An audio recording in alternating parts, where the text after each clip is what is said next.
Good morning, everyone. We welcome you to our Sunday morning roundtable discussion with the topic of spirit. We're so glad you could join us today. We're recording from the Plainfield Christian Science Church Independent, Plainfield, New Jersey, the United States of America. Excuse my squeaky voice, but I told God if I could talk, I'd be here, so here I am. And we will start with our morning prayer. I'm reading from page 185 of the Blue Book and 224, also of the Blue Book. The peace of love is published, and the sword of the Spirit is drawn, nor will it be sheathed till truth shall reign triumphant over all the earth. Truth, life, and love are formidable. Wherever thought, felt, spoken, or written, in the pulpit, in the courtroom, by the wayside, or in our homes, they are the victors, never to be vanquished. Oh, may the light that is never dim so encompass you that no night is there. May his angels hold thee in their power, and songs of science be heard in the intuitions of thought, so your life is in tune with the rhythm of God. Mary Baker Eddy.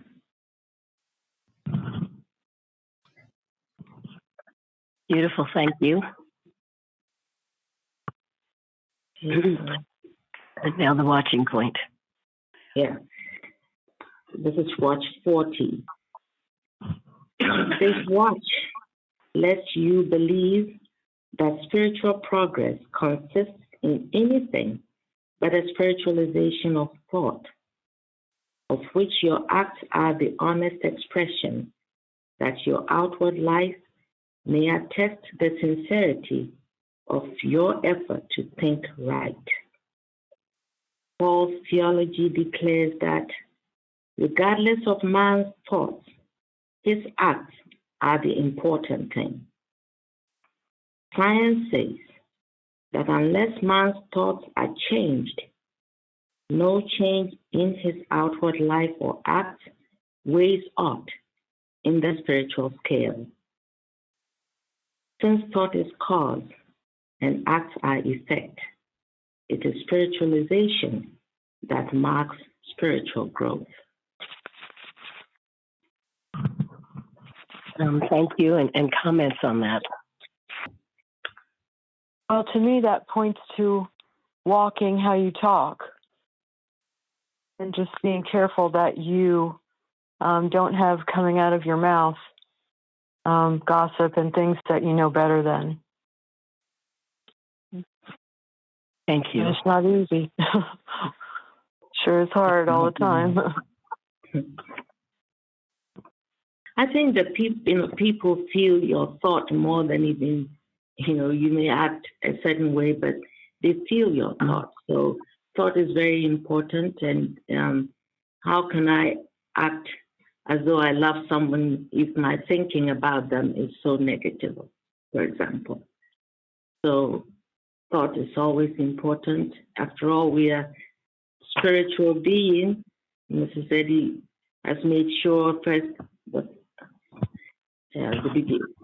Genesis first is very important to Christian scientists, so that we know that we are spiritual beings. And if we are God's image and likeness, that it makes it even so much more imperative that we know that we are spiritual beings. Therefore, our thinking also has to be in constant contact with what is spiritual, what is spirit, which is God.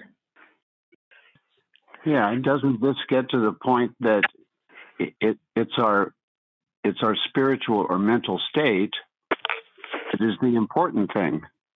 The outward appearance is irrelevant, really, isn't it? When we are mental beings, what is in our thought really governs our lives. And outward appearance is either consistent with that or it's inconsistent, in which case we are hypocrites, right? Yes.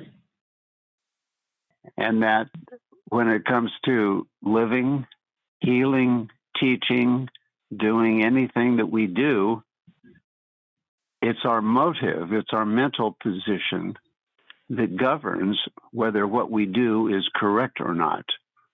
Mrs. Eddy used to test the mental atmosphere in their home when they would sit down at the table, right? And if anybody's mental thought wasn't right, she would detect it and correct it. Mrs. Evans used to do that with us oftentimes when we would be together. If she detected a mental state that wasn't on on cue, if you will, or consistent with life, truth, and love. Yeah, she would go around the table and test everybody and find out where the mental problem was. So, and can we do anybody any good from a false motive, from a false mental state? No, you can't. Absolutely, yeah. So this is really fundamental, isn't it? I mean, it's not just a sometime thing that we need to check. This is something we need to check 24/7.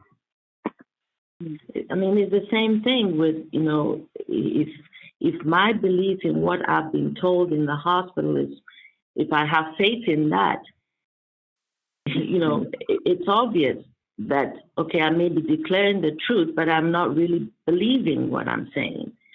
So, thought, very important, I feel. Yep. Thank you.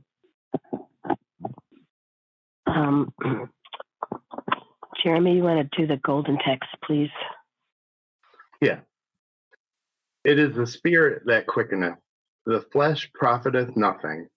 The words that I speak unto you, they are spirit and they are life. Christ Jesus. Thank you. And that word quicken is so helpful to make alive, to revive, to resuscitate, to make alive in a spiritual sense, to communicate a principle of grace, to revive, to cheer, to reinvigorate, to refresh by new supplies of comfort and grace. And that, Psalm 119, we had a whole Bible study, maybe more than one, on that beautiful psalm. And it's well worth going back to. It's so humbling.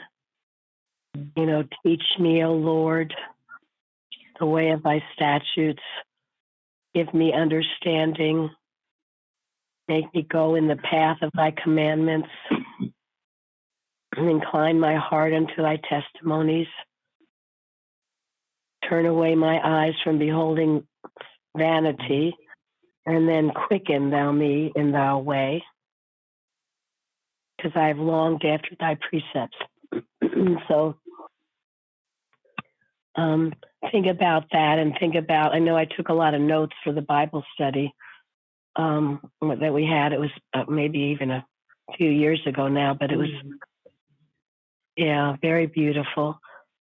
To just get on your knees and ask God for help, which leads me to something very beautiful that Nancy found.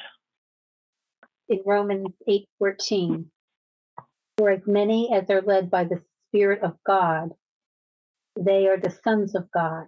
And I thought about the Spirit leading me, so I looked up lead, to guide by the hand as to lead a child, the sense of drawing as well as directing, to guide or conduct by showing the way. And then Mrs. Eddy writes in Unity of Good, the way in spirit is the way of life, truth, and love, redeeming us from the false sense of the flesh and the wounds that it bears. from Matthew Poole, for as many as are led by the Spirit of God. He does not say for as many as live by the Spirit, but as are led by the Spirit, to show that the Spirit must be the guide and the ruler of our life, as the pilot is of the ship and as a rider is of his horse.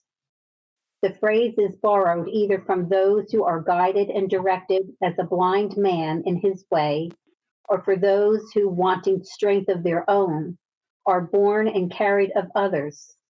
So we are both ways led by the Spirit. For we can neither see our way unless the Spirit directs us, nor have we strength to walk in it unless the Spirit assist and draw us along. The Spirit leads and draws us irresistibly and necessarily, and yet not violently or against our will. Though we are unwilling before, yet we are made willing afterward, so willing that we desire and pray to be led by the Spirit. And I liked this little explanation from Benson's commentary. For as many as are led and guided and governed by the Spirit of God, as a spirit of truth and grace, of wisdom and holiness, they are the sons of God. That is, they stand related to God, not merely as subjects to their king or servants, but as children to their Father. They are unspeakably near and dear to God, being spiritually begotten of Him and partaking of His nature. That really moves my heart.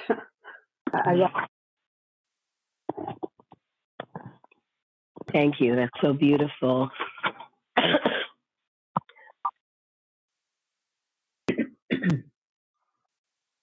The thought of being led by the Spirit. Not as many, not to live in the Spirit, but led by the Spirit. And to think about, am I being led as a little child by the Spirit? Think about that during the day as we go about our day. And what does it mean to quench the Spirit? I looked up the word quench and it said to dispel, or in that regard, like to put it out. Sorry, I don't have it in front of me, but that's what I recall from yesterday. Thank you. Calling it, putting something in front of it, so calling. That's what comes to my thought. Quenching the Spirit. But I love the Psalm 37 and 23, where it says, the steps of a good man are ordered by the Lord, and he delighted in his way. I use that a lot. It's helped me a lot. When ambition or in the past, when you want to do something, you're just going forward. You're not allowing the Spirit to lead you. I wasn't. So I found out that the only way to live, have any peace, is to be led by God, by the Spirit. Thank you. I kind of think of quenching too as like fulfilling the need of the Spirit, or the calling of God. It's almost like a fulfillment of it. You have to kind of follow the demands of Spirit. Well, the word quench, extinguish, quiet, repress, destroy. Mm-hmm. And to watch myself this week how I was quenching the Spirit. If I'm not letting that still small voice, not listening to it, letting other things push it out of my thought for some reason, never good. So, yeah, don't quench that Spirit. It's a gentle voice, isn't it? Yes. Yeah. Mm-hmm. Spiritual sense. Just speaking gently. Barry, did you want to say something? I wanted to say something as well because all week I have had this belief of not being able to speak, and so I thought I will follow and rejoice, means that God is speaking for me, and God is my voice. And so I'm really grateful that we can let our spirit be quenched with light, with love, and with forgiveness. Thank you very much. Anyone else? All right, Chardell. I went to our website and put in Spirit Knows All. And this is what came up: The Inner Man of Spirit by Peter V. Ross. I'd like to read some of the sentences. I find them very, very interesting, wonderful. When you close your eyes and silence the noises brought in by the five senses, you observe that you are a consciousness rather than a corporeality. Expansion takes place immediately. Not a material mortal, certainly you are not. And yet, day by day, we drop from our native level of spirituality to the unnatural level of materiality. We do it voluntarily, apparently, and by the simple yet devastating process of appraising ourselves as mortals, when all the time we are immortals with structures spiritual and enduring, inhabiting a realm where security and satisfaction are guaranteed. One can, this moment, orient himself, that is, he can change his mind and become sensible, insisting hour by hour that he is a man and acting the part, which should not be difficult when he remembers that man is as already stated, is an intelligence, not a lump of clay. I just think that's wonderful. Thank God for Peter V. Ross. He left us a treasure. Yep. This week I was thinking maybe the sense of being a spiritual idea or spiritual being is so important to this cause of science. That's why she gave it, Mrs. Eddy, that is, for us to say it so often, and it's rather unfortunate that as frequently as we say it, somehow maybe we don't heed what it really means a lot. Because that's the difference, really, as far as I see in being being a Christian and being a scientific, living science. Thank you. I have mentioned to you about this newspaper that's been having what it calls virtue medicine, and it's almost every week they have a new one. We've had gratitude, courage, forgiveness, honesty, joy, generosity,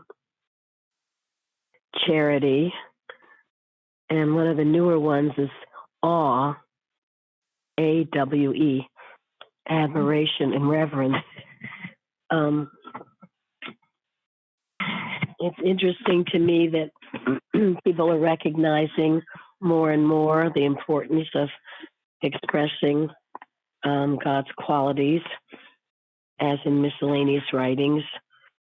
God's preparations for the sick are potions of his own qualities. And all of those are potions of his own qualities. Now, in the lesson this week where it talks about quickening, but if the spirit of him that raised up Jesus from the dead dwell in you, he that raised up Christ from the dead shall also quicken your mortal bodies by his spirit that dwelleth in you. And I've mentioned this, but the fact that very same Spirit that raised Jesus up from the dead is with you now, quickening you, all those words, those beautiful words, what that means. It's so powerful. Now, to me, that is awesome. It's just awesome. And so much of what we study and read in our textbook and Bible, we should feel awe-inspired by it. We should just say, wow, cowabunga, right? Yes, right. Because otherwise, it's the same old. But that is so wonderful. Now, in this week, another, I guess this is a virtue medicine as well, and it's laughter. The title of the article is Laughter Can Reverse Disease and Help You Live Longer, and here's how. Now, this mother said instead of giving her children vitamins in the morning, they tell jokes and they laugh. How about that? Yes. And it starts off, the article says, imagine walking into your doctor's office expecting another prescription only to have them hand you a slip of paper that says, watch a comedy show daily. Far-fetched, maybe, but science suggests that there's truth in the adage, laughter is the best medicine. Laughing isn't just a feel-good bonus. It's a powerful wellness tool that boosts immunity, reduces stress, and even helps the body fight cancer cells. Maybe it's time to start viewing laughter as an essential nutrient. A while ago, Mrs. Evans would talk to us about Norman Cousins. And I think he was a doctor, but he prescribed this laughter. And I mean, it's really true. If you can laugh, you feel so much better. And so try it. It goes into research suggests that laughter triggers measurable health enhancing changes throughout the body. So it helps in diabetes, mood, cancer, memory, immunity, longevity. And this woman, keeps a lot of joke books around the house. And they talk about, first thing in the morning, they start laughing, sharing joy. It says laughter is 30 times more likely to happen in social settings than when you're alone.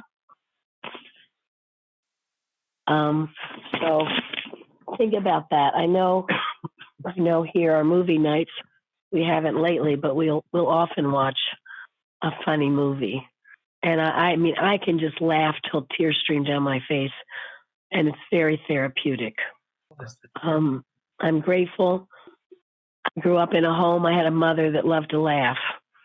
And, I had two older brothers, and it seems like we were always laughing about something. And we could laugh at ourselves. As we talk about, mortal mind doesn't like to be laughed at. So laugh more. Be happy. And don't quench that spirit. There's always the dour one. Oh, we shouldn't be laughing. Oh, it's not holy. Well, who says that? And I know once reading where you knew that Jesus was happy and loved to laugh because the little children loved him. And little children aren't attracted to people who are all dour and right. They like people that can act like children themselves. So see the positive things in life. So you be childlike and have a lot of laughter in your home. You'll see a difference, I'm sure. So, when you said childlike, Lenny looked at me and said, "See, there you go, Tony." there you go, Tony. So, yeah, no, childlike is different than childish. That's right. So don't be childish. Be childlike. Okay, now, Carrie sent me, I thought it was the most beautiful article, short article on the golden text about the quickened life, which I'll have Gary read. The Quickened Life by Jenny Stevens. She writes, Paul gives us a sweet but imperative promise when he says, if the spirit of him that raised up Jesus from the dead dwell in you, he that raised up Christ from the dead shall also quicken your mortal bodies by his spirit that dwelleth in you. Quicken. What a strong, reliable word. It means to resuscitate, to revive, to refresh, to reinvigorate, to make alive, to stimulate. What greater blessings could we ask when sick than to have our bodies quickened, refreshed, stimulated, made alive by simply dwelling on the consciousness of Spirit God? Paul knew whereof he spake. He did not refer to material remedies for the sick, but through that simple, clear, concise statement, he said, in language pulsing with life and meaning, if you are sick and want to be revived or stimulated, go to God and dwell in his consciousness. Jesus said, it is the Spirit that quickeneth. The flesh profiteth nothing. And Paul said, they that are Christ's have crucified the flesh. Here again, we perceive the wisdom of Paul in his choice of the word crucified, which means to subdue completely, destroy the power or ruling influence. If we are Christ's, we shall dwell in the consciousness of God good as he did. Then we shall subdue the asserted power of our bodies, thus presenting them a living sacrifice. To me, one of the clearest, most concise statements which our dear leader has given us is found on page 269 of our textbook. Quote, metaphysics resolves things into thoughts and exchanges the objects of sense for the ideas of soul. End quote. When material sense, which is always false, tells us our bodies are sick, if instead of looking upon it as matter, inflamed and diseased, we accept the above statement and at once resolve it into a false concept, then go far enough to know that this falsity cannot abide in the presence of truth, we shall speedily find ourselves free from the yoke of bondage. Quote, where the Spirit of the Lord is, there is liberty. End quote. Thank you. So I love that quicken, a strong, reliable word. And you can just think about it during the week, what it means to have that Spirit of God quicken us. And I love it. If you are sick and want to be revived or stimulated, go to God and dwell in his consciousness. You know, in Science and Health, in the chapter Prayer, where she says, you know, if you can just, for a few moments, realize your spirituality, if you're sick, you'll find yourself suddenly well. Remember that? Yes. Thank you. So anyway,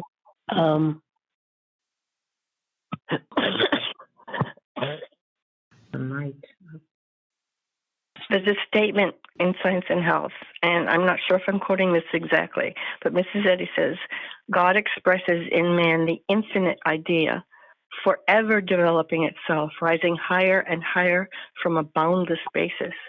And recently, when I seemed to be in a pain and I had a project to do, and I just thought about that statement, and I thought, well, I'm not doing it. It's God. It's God in me. And that was the end of the pain, and I was able to get right through the project. So I'm very grateful. Well, good. Thank you very much, Neil. I can agree with that. When I had to do the reading for the short this week,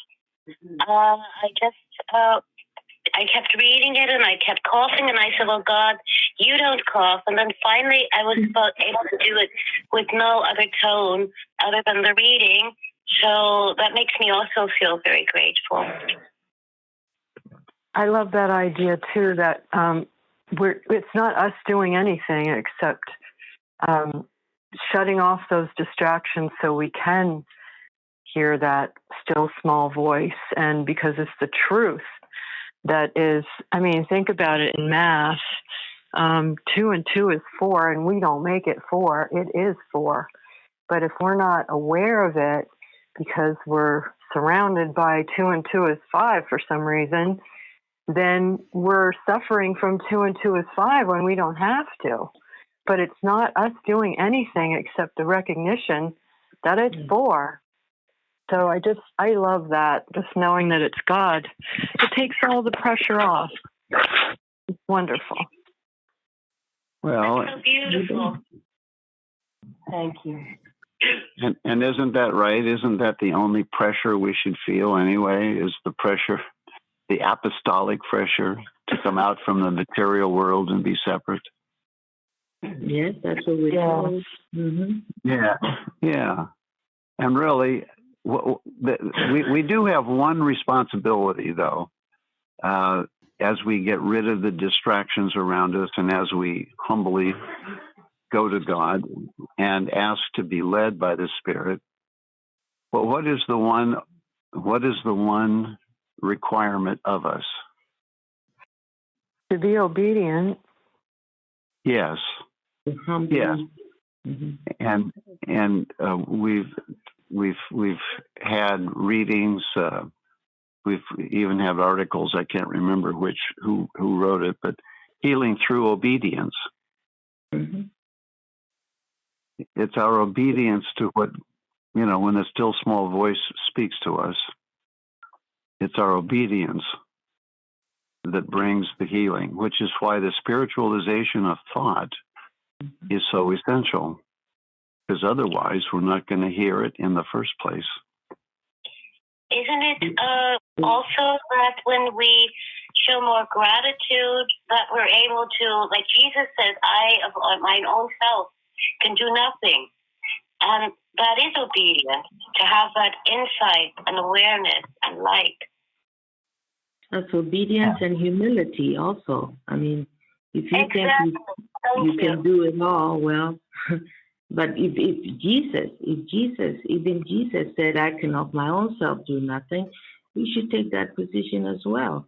And only God can do, and so we let him lead us in whatever we're doing. It is through science that I knew about even housework or cooking or anything, that I'm to allow God to lead me. And sometimes it's as if something is talking to you, very soft, but directing you, okay, do this, do this, do this. It's amazing to discover that such an existence is. Thank you. Yeah, that idea, I love it. Nancy started out with it. We're led by the Spirit. Yeah. Such a beautiful thought. Now, the scientific statement of being, it's in this lesson. Lawrence read it on Wednesday. So maybe we can talk a little bit about it. It certainly stands on its own, but if anyone wants to say anything.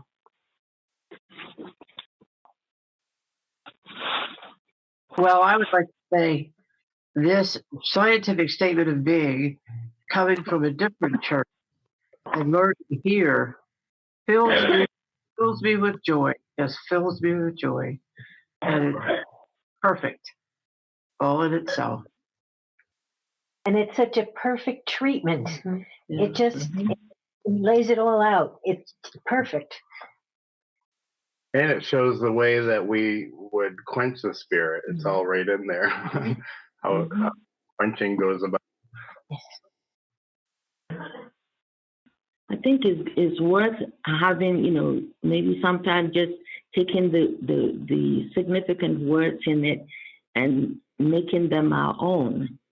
I felt that was very important. And even children, when they do that, they kind of, or put it in their own words, substitute those words for their own words. It makes it really for them. I'm talking about who I am, who I really am, what God says I am. It's very important, I feel. Well, you certainly can't accuse her of not being radical in the statement, right? No.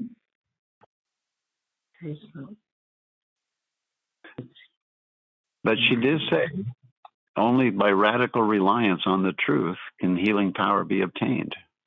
So if we find this difficult at times, who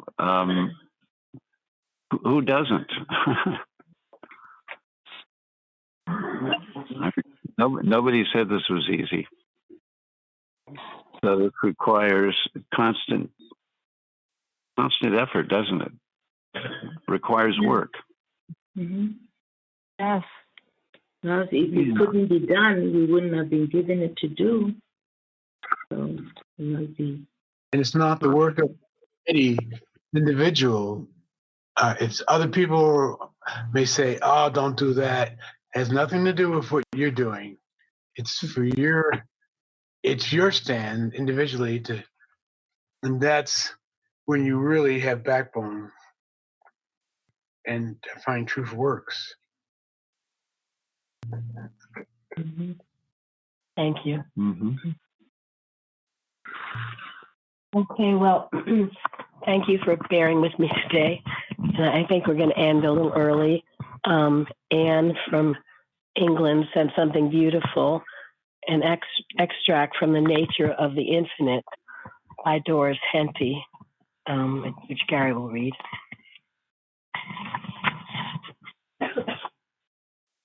This is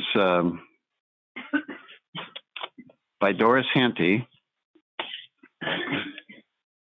on the nature of the infinite.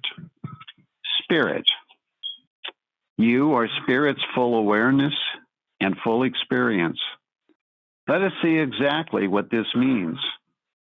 You are the awareness of every quality of spirit, and you experience every quality and activity of spirit as your own being. Spirit is imperishable. Because you are spirit's self-experience, your health, your joy, your sight, your hearing, your abundance are permanent and indestructible in all their fullness. Spirit is glory. On this account, you live at the height of prosperity. Your being is a state of divine splendor, excellence, and radiant beauty, the full manifestation of the divine nature. Spirit is majestic. All that is regal, magnificent, noble, grand, sublime is your natural experience. Spirit is grace. You are the experience of spirit's attractiveness and tasteful harmony. The charms of congruity, beauty, and comeliness are your innate characteristics. Spirit has sovereign power and might. You are the experience of the supreme power of spirit, which means that no other power can operate as your experience. The efficacy, virtue, ability, and capacity of spirit are forever evident as your own being. Spirit is tangible and natural. All the glorious, immutable qualities of spirit constitute your character and experience. They are your natural instincts and feelings. Spirit is tenderness. You are the continuous experience of the gentleness of spirit, its love and affection, its kind, careful, considerate nature. This means that harshness, severity, or exaction is never you or your experience. Spirit is impregnable. For this reason, your joy, your harmony can never be subdued. Spirit is independent. You are spirit's awareness and experience of harmony, abundance, joy, and freedom, never contingent on any material condition or on any person. You experience the certainty, the continuity, and natural ever-presence of the fullness of good, despite any change of circumstance or material condition. Spirit is supernal freshness and fairness. Because of this fact, your original qualities are unimpaired, showing no sign of being faded, tarnished, worn, exhausted, or fatigued. You are a state of briskness, vigor, alacrity, the continuity of heavenly perfection, beauty, and grace. Spirit preserves and shelters, hence your perpetual preservation from injury, destruction, hurt, or harm of any kind. Your natural and continuous awareness of the restful feeling of safety, well-being, security, and your freedom from annoyance. Spirit is unerring. Your experience is entirely free from any mistakes or deviation. You can never be wronged. Spirit evolves. Man's capabilities are fully developed. Spirit is natural ever-presence, never localized. The universe of spirit is so vast that it cannot be measured, yet it is all here as ever-presence, all here as your own infinite all-inclusiveness. Where space seems to be, right there is spirit. Hence, there is no space. What would otherwise be space is filled with solid spirit. This accounts for your safety when flying. You cannot fall through space. There is none. Spirit is the source of supply. Substance is yours, but not through material means. When we realize that spirit is the infinite source of all substance, then we have the fullness of substance here and now, and thus are free from the mortal suggestion that substance is material and limited. The material sense of existence is the source of all lack. But substance is spiritual, infinite, limitless, present in its measureless nature as your own experience. End quote. Thank you all for joining us today. Thank you. Thank you very much. Thank you. Thank you. Thank you.